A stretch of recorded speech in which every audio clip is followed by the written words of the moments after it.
Good day, everyone. Welcome to the Michael and Patty Show, a completely unscripted podcast on everything Prince Edward Island real estate and PEI in general. With our almost 40 years of full-time PEI real estate experience, we've prepared this completely unscripted and not very well thought-out podcast for your listening pleasure. This particular episode, I think you're going to find even more fun than when we discussed septic tanks and sewage. However, I do have to warn you that some of the details and the things that we're going to cover in this podcast are not for people that have weak stomachs or under the age of 19. Today, we're talking about preparing your house for sale.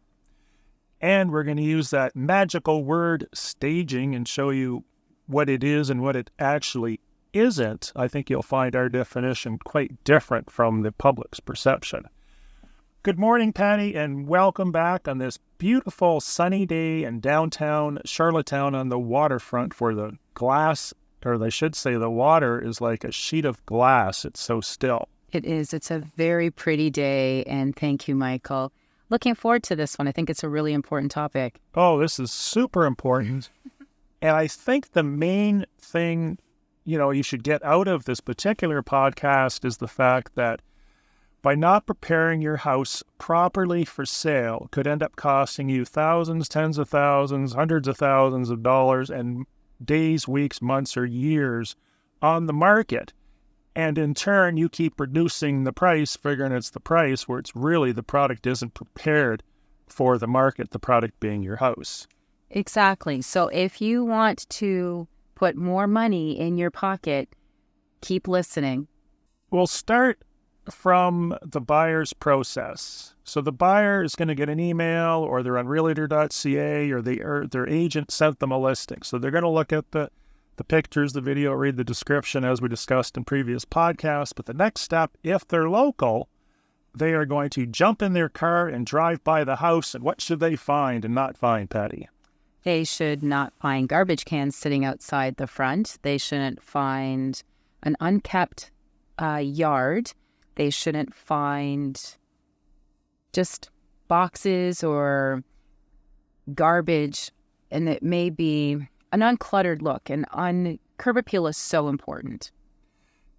About 90%, plus or minus, probably more than 90% of buyers will drive by a property. Yeah, or a broken down vehicle in the driveway to view the property preemptively. In all fairness, a lot of houses don't present themselves well outside, but some of them are palaces inside. Wouldn't you agree? Mm-hmm. No, absolutely.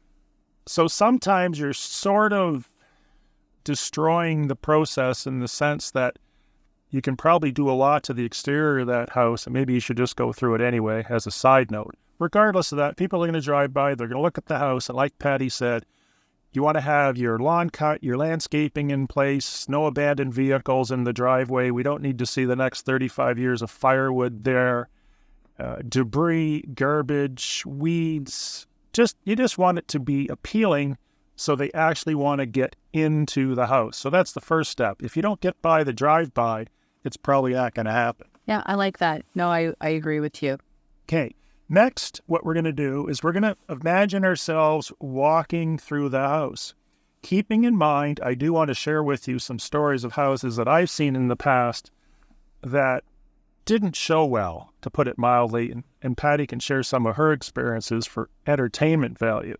So at the top of my list is the house that smells like I put my face in a giant bucket of vomit. This house stunk so bad, the agents were referring to it as the vomit house. Unless you have a vomit fetish, this is not a selling feature, and it should be cleaned. Number 2 on the list is the house I saw last week I told you about. It stunk of, I don't know what it was. It was just stunk of old, like musty old furniture, old carpet. I don't know if the cleaning solution, and it was like a dirty rag they used to clean the house. It just smelled horrible. You don't want that. You don't want to go to the other extreme where the other house I was in this morning smelled like bleach and I could hardly breathe. You want somewhere in the middle. when you're staging a house or preparing it for sale, it's not just about the look, it's about the smell. Someone walks into a house, it needs to smell fresh, clean, mold-free. We don't want it to smell like your latest curry dish. I love curry, but it's not great for showings. A lot of people don't like that harsh smell. In another house I was in, it smelled like she was boiling a human head. Remember that? Yes, I do remember that. So our first tip is smells can be a huge deterrent. Another thing I would just say to summarize the smells is burning candles that are really strong, or incense as well, to try to hide and mask. It just... What about the old have an apple pie and the house will sell, or fresh bread? That's a good smell because that makes it feel very warm and homey and like they're visiting mom or grandma. Can I use a frozen apple pie? No, frozen apple pies don't give off the same aroma. Did I learn that the hard way? Yes, but that is one of my tricks is as much as there's bad smells, there's also good smells. So smell would be the first thing because like Michael said, as soon as you walk into the house, aside from, the visuals, the first thing you're actually going to be hit with is the smell of the home. Right. So getting back to the horror stories, and just before I do that, I will mention something that comes to mind. How you walk into the house is really important. Do not walk in through the garage door, the back door, side door, basement door. You want to walk in the door that's most prolific, that shows the house in its best light. Wouldn't you agree? Yes. Yeah. Right from entering into the home, I would agree. Okay. What horror stories do you have? We're not going to talk anymore about smells or anything. So the human head was actually, she was doing a slow cooker. She felt that she had 4 showings coming up that day. She was going to do a slow cooker all day with a ham. So the humidity level in the house was 99%. That was really bad. I was in another house. The whole yard was covered in dog poop. Another one where I put my foot on the floor in the basement and the cold water came up to my ankle because their basement was a swimming pool. Okay. What else was there? Not to do in staging your home. Okay. Their house that had the dirt rings around the oven dials. What else? You must have. So cleaning the house would be number 2. Making sure your house is clean and presentable. Do I want science lab level? No, we don't want that because buyers feel they can't get comfortable or relaxed. I've been in those homes that were so sterile. And the sellers left a note right at the front door saying, must wear slippers and do not touch anything. And it didn't really create a welcoming environment for a buyer to go in and decide, can I see myself living here? No, because you've been told right at the door, do not get comfortable. So right. So the main 3 things that you can do to prepare your house are the cheapest things. Clean, declutter, and paint. I'm not talking about painting the whole house. I'm just talking about if someone put their fist through a wall, you might want to fix that up. So clean, declutter, and paint would be the main things coming in through the proper entrance. Yeah. And making sure, so as much as those things are really important, your furniture shouldn't be blocking a buyer's ability to easily flow through the home. You are, as a seller, have made the decision that you are going to move out. You may have been comfortable with the furniture and the positions that it's in.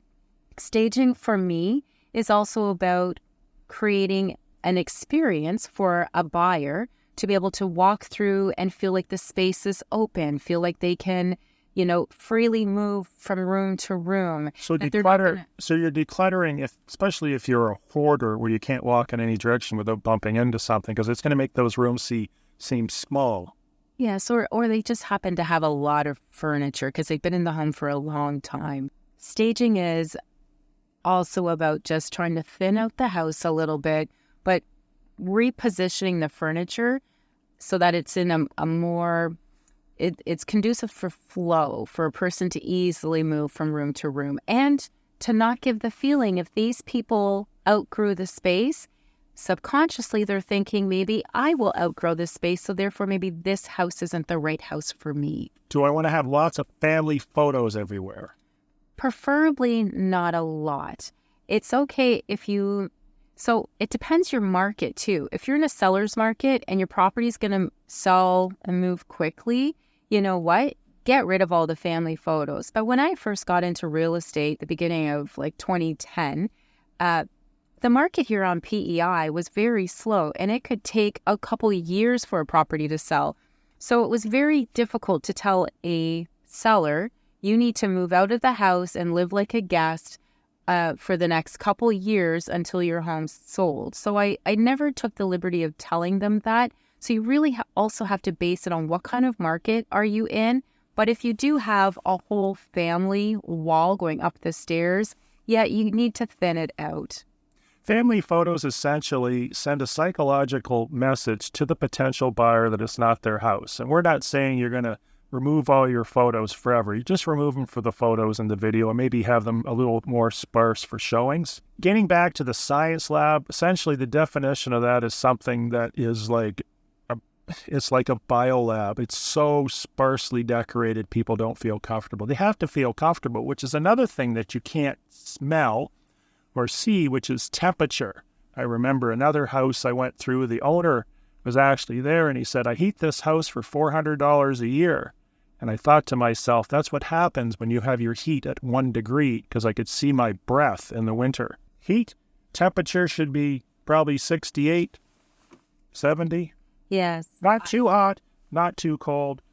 Room temperature, however you define that. Because what happens, and I just went through this in January, I was showing higher end properties to potential clients, and the seller decided that they were going to turn the heat right down to, now I'm not into Fahrenheit, the house must have maybe been 10 degrees, 8 to 10 degrees. It was so cold in there that my clients, it was immaculate. So you felt bad leaving your winter boots on to go through, which we did not. We did take them off. But now our feet felt like little icicles, blocks, and they were getting more painful by the room. We quickly ran through that house. Had that temperature been up a little bit more of a comfortable, level, or they provided slippers to us if they wanted us to view the ice shack, it may have caused my clients to linger a little bit because they really did like it, but we ran through and it created such a negative experience for that home. What about window coverings, using your oven handle as a towel rack, and music when you show up? Again, I have two thoughts that, and if any of my clients are listening, for photography and video, I want as minimal patterns as I possibly can in my marketing material. So I do advise them, I want no towels hanging off of cupboards, oven doors. I want as few of blankets and tablecloths and patterns throughout the home so my marketing piece looks clean. However, soap dishes, towel racks, toasters, coffee machines, cappuccino machines. Like if you got 19 different appliances on your kitchen counter, you probably want to thin that out. And you probably want to research the rules of 1s and 3s. When you ever have items on a surface, you either want 1 or 3 of them. Would you agree? Yes, I would agree. What about the window coverings and music? Music, again, if you're going to do it, I wouldn't have a specific music genre in the sense that you're playing country or you're playing pop. If you're going to play music is creepy. Do you find music creepy? You show up at the house and there's music playing, and you're thinking, like, does they forget about the showing? Are they listening to music? Are they in the shower? Remember that one agent that went into the bathroom and there was a guy taking a shower? I mean, in my opinion, no music. You would say no music? Well, I think sometimes in a higher end, especially if it's a lived-in home and they have like a nice subtle jazz going on, you know what? It creates this atmosphere of... Where's that volume knob so I can turn it off? It can't be overpowering. It just has to be very subtle in the background. Window coverings. Windows should be opened. What about the 3 layers of drapes they have on each window, blinding your view of that horrible waterfront? Well, okay. Since you want to talk about windows, here, if you do not want anyone tampering and picking at your window coverings or your 1980 blinds because the strings are about to give out, open the windows yourself, because I can tell you I'm pretty confident most clients are going to want to open up the windows to see what the views are from the different rooms in the home. And I've had in the past, they'll refund them. They will end up, I've seen window coverings be damaged just because for the seller, they know how to open them up. They know which window is very delicate. For a buyer, they don't. They're just in there and wanting to experience the house. And then it creates a negative experience because the blinds broke and fell down, the curtain rod fell off. I've had all of that happen. So just have your window curtains open. They are going to want to see outside, and it also adds a lot of natural light throughout the home. And it makes the rooms look bigger. You want to make sure those windows are clean. You want the window coverings to be open. If you have expensive drop-down blinds, you might want to drop them down maybe a few inches. Sorry, in your case, 10 to 20 centimeters. Maybe not even that much. Just so you see that they're there as a feature of the house, but they're not blocking their views.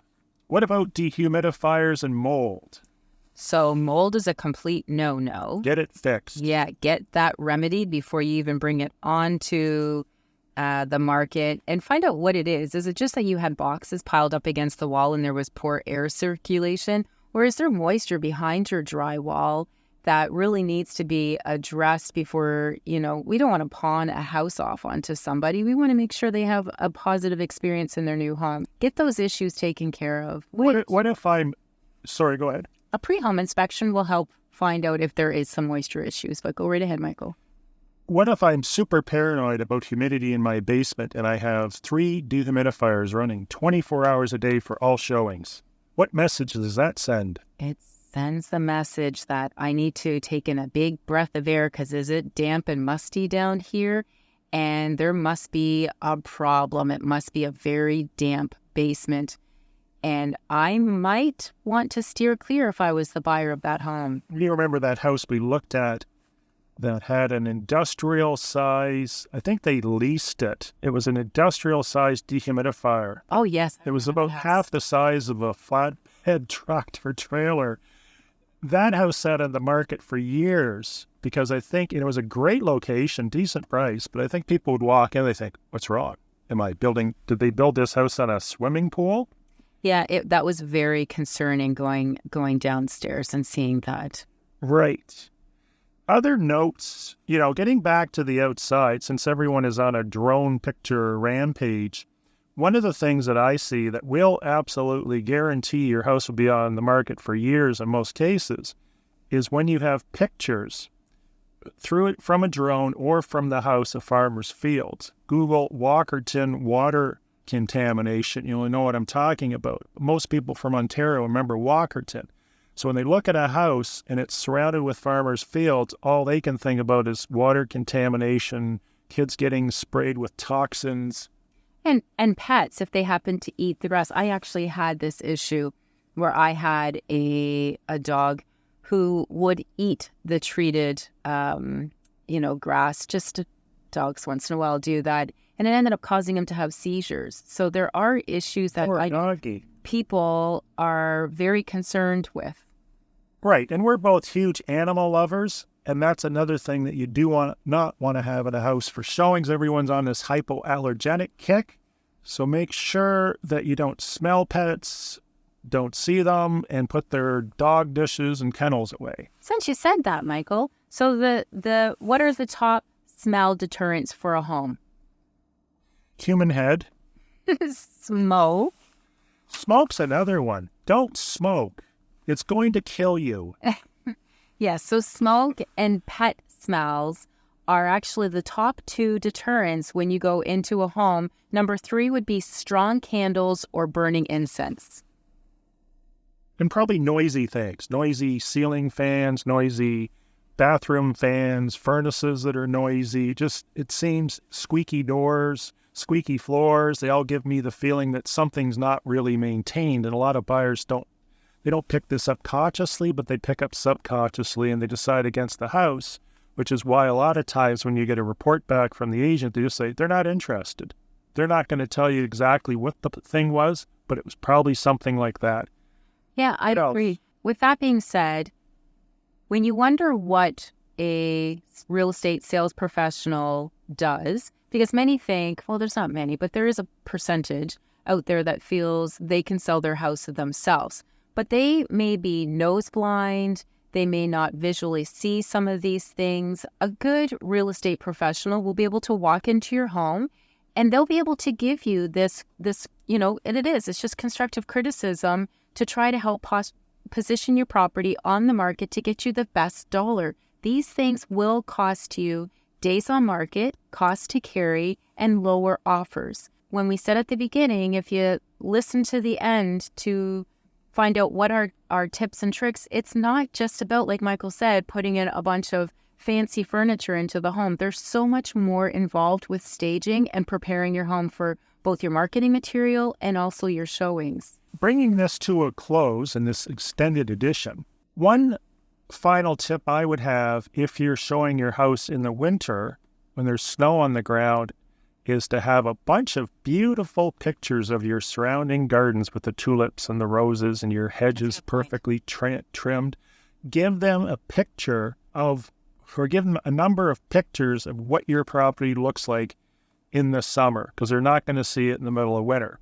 In closing, we have a showing. What do? The heat's on to a comfortable temperature, 18, 19 Celsius, 68 Fahrenheit, 69. We've got all the lights on. The cars are out of the driveway. The pets are gone. The kids are gone. The music's off, in my opinion. TVs are off, in my opinion. And they're coming in through the best door, which is usually the front entrance. I think that is all excellent advice and should get them the best dollar and hopefully their property sold with a sign. And one final tip is if the showing is really, really short or really, really long, what does that indicate? Really short means they're probably not interested. Really long means they are moving in with their mind. Well, not quite, no. What? Short, no interest. Long, they're interested. Second showing, that's when they move in, start taking measurements. If you get a second showing from the same party, that's big news. I would agree. Good. I think we've basically covered it. Yes, I feel we've given them some really excellent tips. And the value of what a real estate professional offers to help you sell your home for more money easily.